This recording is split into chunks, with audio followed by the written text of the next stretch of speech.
You know, I try my best to be a somewhat reasonable person. When I made that video as an example of the whole drama with Seth the Programmer, I tried to be as reasonable and charitable as I could, even though I had ample reason to believe that the group of accusers had some pretty messed up history and their stories seemed very misleading in a lot of areas, but I still humbled up and tried to be as rational as I could, and I strive to be that in a lot of my videos. In this instance, due to the subject of the discussion, I would be very cautious.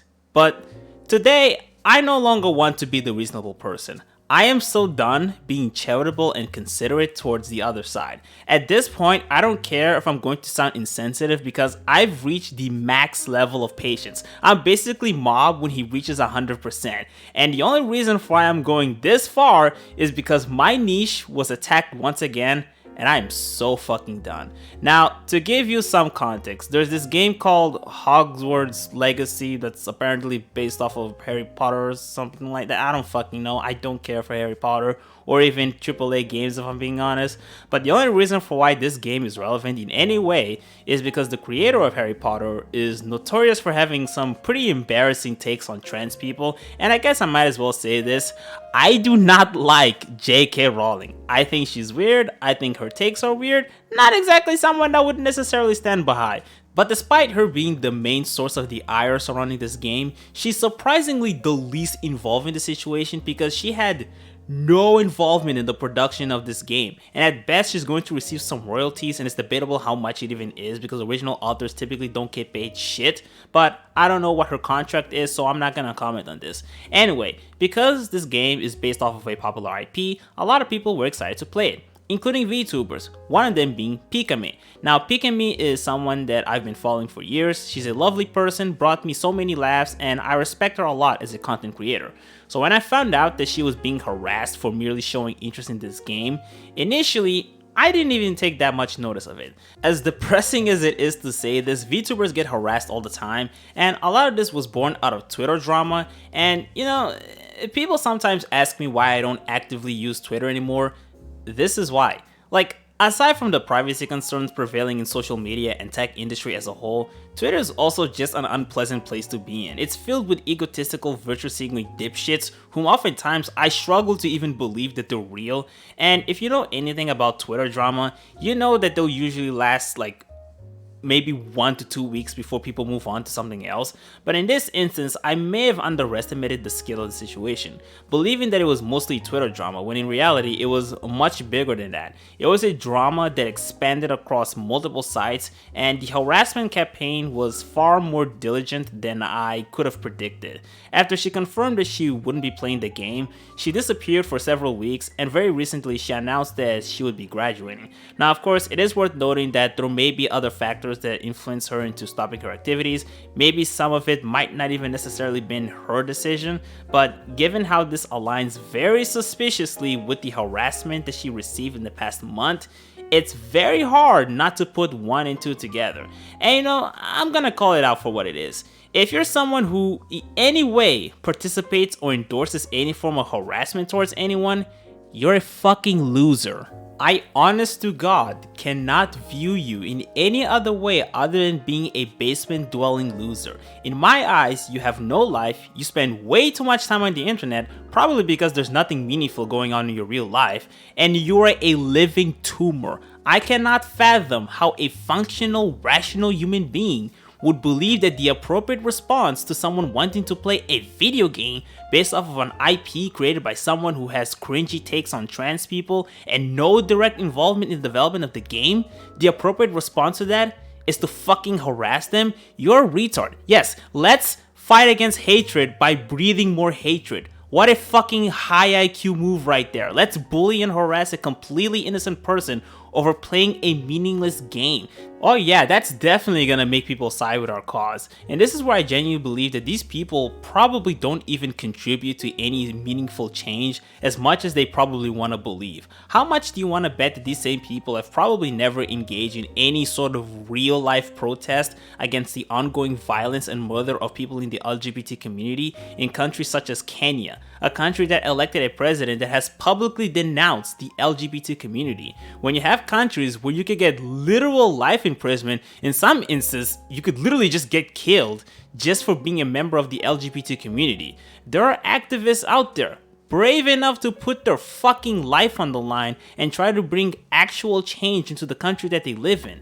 Yet these terminally online asswits' main priority is boycotting a fucking video game, which I wouldn't even have an issue with it. Boycotting is fine, I endorse that. But what I don't support is harassing anyone who dared to play the title. I don't even care about this game, I'm probably never gonna play it. But if you genuinely believe that you're better than anyone for choosing to boycott this game, then you better hope to fucking God that I never catch you eating a McDonald's, the same restaurant with their mountain of history of sexual misconduct.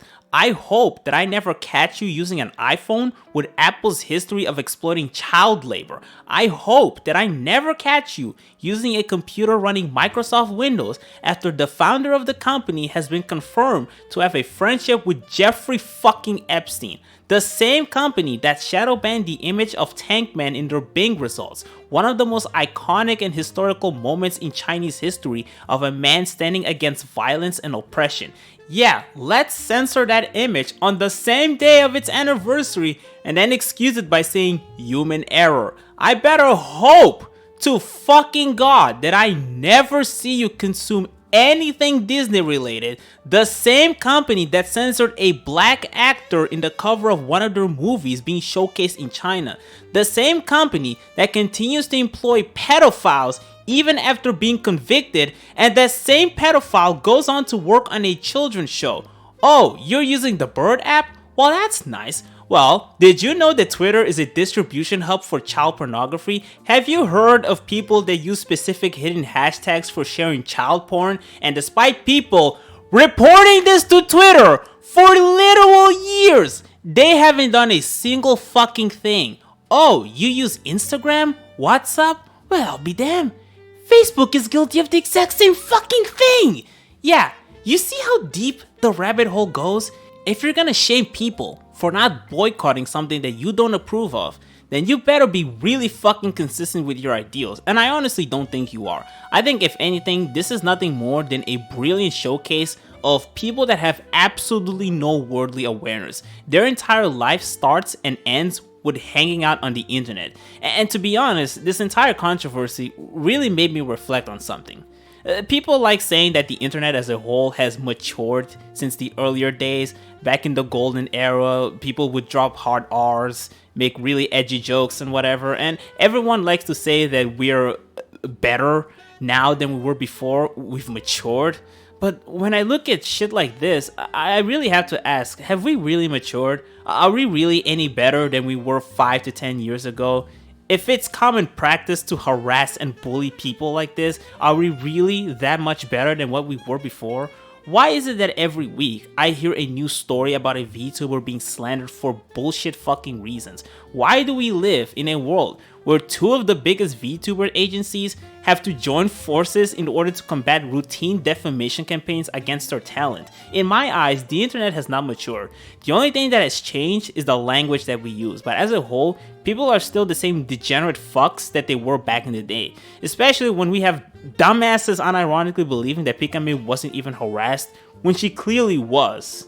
In fact, at least back then, it was common practice to screenshot and publicly ridicule asinine 12-year-old comments from even the largest influencers.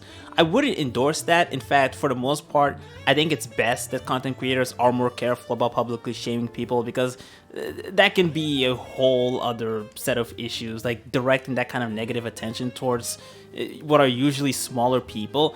But moments like these really make me question whether or not we had something going back in the days. Now, as for Pikamee, in the unlikely scenario that you're watching my videos, I would like to say this to you. I am really sorry for what you went through. Regardless of the real reason for why you're graduating, it is still incredibly unfortunate that you experienced any level of harassment over the situation, that you did absolutely nothing wrong. I hope that on your free time, you'll be able to play whatever game you want without ever worrying about getting undeserved backlash. The second thing I would like to say to you is, Thank you for your time as a VTuber. I first learned about your channel through Gyari, a music artist that I was a really big fan of, and when I learned that he was designing models for VTubers, I got excited because I was also a fan of his unique art style. I have absolutely no doubt in my mind that thanks to your ability to speak both English and Japanese, you are responsible for both inviting a lot of overseas fans into this wacky but still fun VTuber rabbit hole, and you also contributing to bridging the gap between Japanese and overseas audiences. No matter what, I consider you a major part of VTuber history and also one of the sweetest family-friendly content creators on this clusterfuck of a website that is YouTube. A part of me hurts seeing the original VOMS trio slowly being dissolved, but regardless of the outcome, I respect your decision and I hope you'll be able to have as much fun as you can with your fans for the next few days before your graduation. And whatever you do afterwards, I will always support you, no matter what. Now, this is the part of the video that I hope Pikamee doesn't watch, because her channel will be terminated. So for the next few days, I'm going to see if I can set up an ongoing download section. I might need to buy a new external storage because I'm going to download all of her streams. I wish I had done this when Russia got terminated, and I do really regret not doing it, but this time I am prepared and I will make sure to archive her streams. I'm not going to re-upload them because I don't want to mess with Japan's copyright lawyers, but I will keep them for archival purposes. I think besides that, there's really nothing else I would like to say. I was supposed to record a video on Storm Connections, but then this happened. I will continue to work on my regular videos. I just really needed to vent about this because I'm fucking tired of this bullshit. Anyway, cancel me on Twitter all you want. It's more laughable to me than it is hurtful. And I hope you have a good day. Except for you antis. I hope you go fuck yourself.